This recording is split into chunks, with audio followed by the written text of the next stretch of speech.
Tingginya kasus penyakit mulut dan kuku atau PMK, 7 pasar hewan di Kabupaten Trenggalek, Jawa Timur ditutup. Tidak hanya di Jawa Timur, pemirsa, merebaknya kasus PMK juga membuat 2 pasar hewan di Kabupaten Blora, Jawa Tengah ditutup sementara waktu.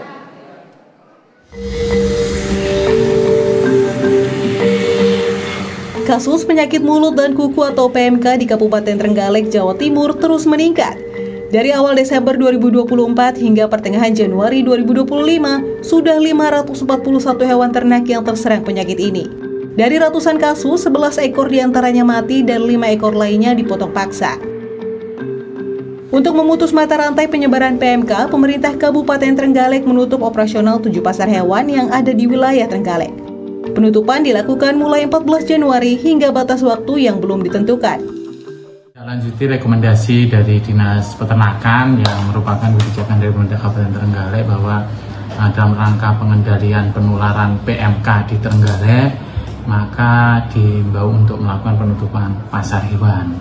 Jadi atas dasar itu kami selaku pengampu pasar-pasar daerah menindaklanjuti itu, diberlakukan penutupan pasar hewan sementara. Pasar hewan di Trenggalek yang diampu oleh pemerintah daerah, khusus yang dalam hal ini Diskomindak ada 7.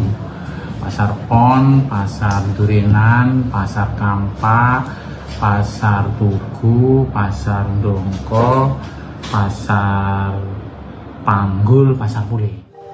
Seluruh pedagang hewan ternak diminta untuk mematuhi kebijakan tersebut dan tidak melakukan aktivitas perdagangan hewan ternak.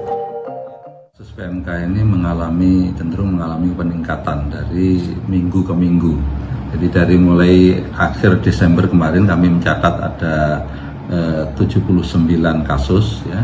Lalu awal Januari minggu pertama itu sudah menjadi 156. Lalu yang terakhir kemarin laporannya sampai dengan tanggal 13 Januari ini ada 541 kasus. Ini kebanyakan di sapi dan ini sudah ada yang berhasil sembuh, ini masih 24 ekor. Tak hanya di Jawa Timur, kasus PMK juga merebak di Kabupaten Blora, Jawa Tengah. Pemerintah Kabupaten Blora menutup 2 pasar hewan, yakni Pasar Pon Blora dan Pasar Pahing Randu Blatung. Pemerintah Kabupaten Blora gencar lakukan penyuntikan dan penyemprotan disinfektan di pasar ternak dengan mengerahkan mobil damkar. Tercatat 661 sapi ternak terkena PMK, di mana 46 diantaranya mati. Ini nanti agendanya setelah dari Pasar Hewan Pon Blora ini juga Pasar Hewan Pahing Randu Blatung juga akan kita adakan kegiatan yang sama agar nanti jika pasar ini dipertimbangkan untuk dibuka kembali sudah bersih, sudah steril dari virus penyakit mulut dan kuku. Hingga kini belum dapat dipastikan sampai kapan penutupan pasar hewan di Blora dilakukan. Tim Liputan, Berita 1.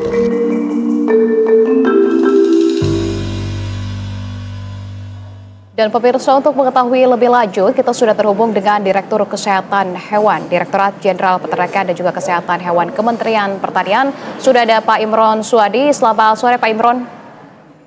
Selamat sore, Anissa. Baik, Pak Imron, terima kasih sudah berkenan bergabung bersama kami di Berita 1 Sore. Pak Imron, yang pertama ingin saya tanyakan adalah terkait dengan laporan yang memang ini sudah banyak sekali dan cukup meresahkan, tapi pastinya sudah ada berapa banyak laporan yang ditemukan oleh PMK pada hewan ternak ke Kementan, terutama sejak akhir 2000. Baik, berdasarkan data pada laporan harian yang disampaikan oleh Satuan Tugas Pengendalian PMK di Direktorat Jenderal Peternakan Kesehatan Hewan, sejak 28 Desember sampai dengan kemarin tanggal 15 Januari 2025 itu tercatat sebanyak 25.006 ekor ternak yang terlaporkan tertular PMK di total sebanyak 14 provinsi, Anissa. Oke, di 14 provinsi. Nah, dari laporan paling banyak ini datang dari mana, Pak Imron? Apakah Jawa Timur atau Jawa Tengah atau mungkin ada daerah lain ya, Pak Imron? Sampai sejauh ini di data kami kemarin memang kasus terbanyak masih di Jawa Timur. Itu tercatat sekitar 503 kasus di tanggal 15 Januari kemarin. kemudian juga Yogyakarta ini juga 157 kasus, dan Jawa Tengah. Dan memang ini karena memang kepadatan ternak populasinya cukup tinggi di wilayah-wilayah tersebut, dan juga tingkat lalu lintas juga cukup tinggi antara wilayah-wilayah khususnya di Jawa Timur, Jawa Tengah, dan Yogyakarta. Begitu, Anissa. Baik, sebelum kita membahas langkah Kementan untuk mengatasi hal ini, tapi faktor utama yang menjadi penyebab meningkatnya kasus PMK ini sebetulnya apa? Apakah sudah ada evaluasi juga terkait dengan hal ini, Pak Imron?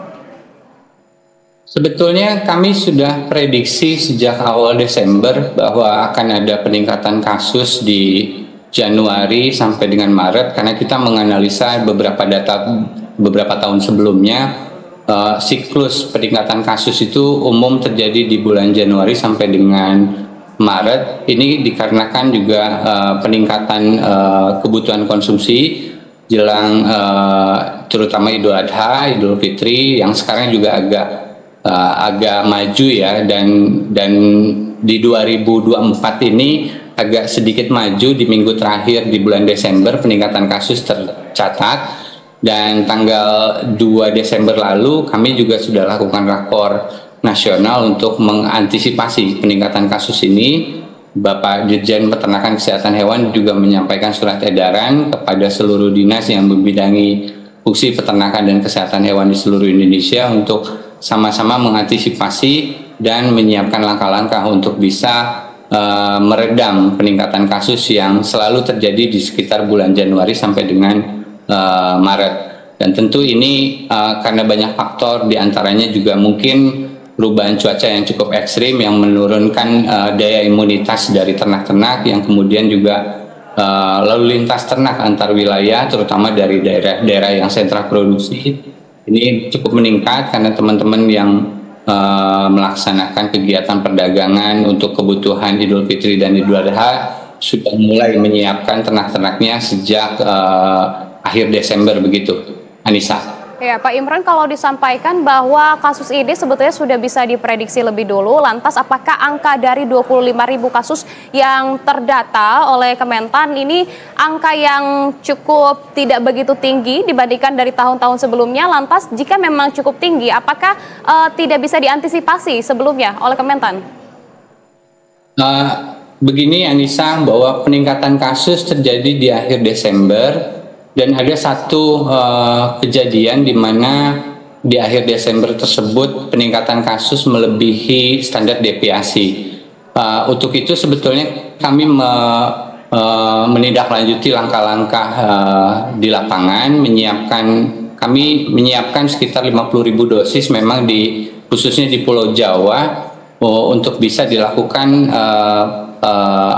tindakan-tindakan yang ada di lapangan, termasuk juga menyiapkan kebutuhan obat, vitamin, desinfektan, berikut juga spoit yang dibutuhkan untuk bisa dilaksanakan serentak di Desember tersebut. Dan kalau melihat dari data kasus, kita lihat perkembangannya mulai terjadi penurunan tren di minggu ini sebetulnya begitu, dan karena minggu ini pun juga kami sudah distribusikan sebanyak 400.000 dosis untuk pelaksanaan pengendalian PMK di beberapa provinsi yang tercatat distribusi sudah kita lakukan di 18 provinsi, dan ini merupakan alokasi dosis vaksin yang kita siapkan sebanyak 4 juta dosis untuk tahun 2025. Harapan kita ini kita bisa laksanakan secara serentak, dan teman-teman sebetulnya semua sudah bergerak di lapangan melaksanakan langkah-langkah. Kita lakukan vaksinasi terhadap ternak-ternak sehat dan juga pengobatan terhadap ternak-ternak yang terinfeksi. Begitu, Anissa. Oke, baik. Langkah antisipasinya untuk di tahun 2025 ini agar kemudian angka PMK ini juga tidak kembali melonjak, begitu ya, sudah disiapkan ada 4 juta vaksin. Tapi kalau dilihat dari sebelumnya kemudian angka ini cukup meningkat juga. Apa yang kemudian menjadi kendala dari Kementan ini untuk seperti tadi mungkin menyalurkan vaksin-vaksin? Apakah ada kendala-kendala tertentu yang dialami? Ya, sejauh ini kami berupaya untuk bisa mendistribusikan segera mungkin vaksin-vaksin yang dibutuhkan sesuai dengan permintaan di masing-masing daerah. Kemudian mungkin karena kita harus bisa melaksanakan ini secara serentak di daerah, sementara pola-pola peternakan di kita juga cukup menyebar di beberapa wilayah di masing-masing daerah. Dan sebetulnya sejak akhir Desember sampai dengan saat ini beberapa rekan-rekan kita di perusahaan peternakan di Indonesia juga sudah melakukan langkah-langkah antisipasi dengan pelaksanaan vaksinasi secara swadaya, termasuk juga membantu vaksinasi di sekitar peternakannya mereka dengan radius 3-4 km. Jadi ini kita harapkan kita bisa lakukan sesegera mungkin, dan kami memang sudah merencanakan untuk secara bertahap ini akan kita lakukan sampai dengan bulan Maret untuk periode pertama, kemudian berikutnya kita lakukan di bulan Juli sampai dengan September. Anissa.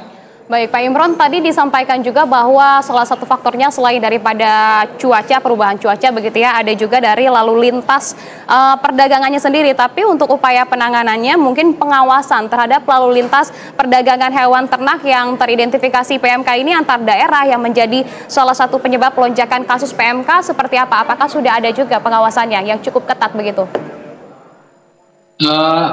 Pada tanggal 3 Januari, Bapak Menteri Pertanian sudah menyampaikan surat edaran kepada kepala-kepala daerah untuk mengantisipasi lonjakan kasus, peningkatan kasus ini, termasuk diantaranya meningkatkan pengawasan lalu lintas ternak dan juga memitigasi resiko, termasuk salah satunya jika diperlukan melakukan penutupan sementara di pasar-pasar hewan. Memang agak sulit untuk daerah yang satu daratan karena memang jalur akses masuk pergerakan ternak bisa melalui berbagai jalur begitu, dan kami juga berkoordinasi dengan karantina untuk meningkatkan juga pengawasan dan pelaksanaan pengaturan terkait dengan pengawasan lalu lintas ini, khususnya di daerah-daerah yang masih belum terinfeksi begitu, Anissa.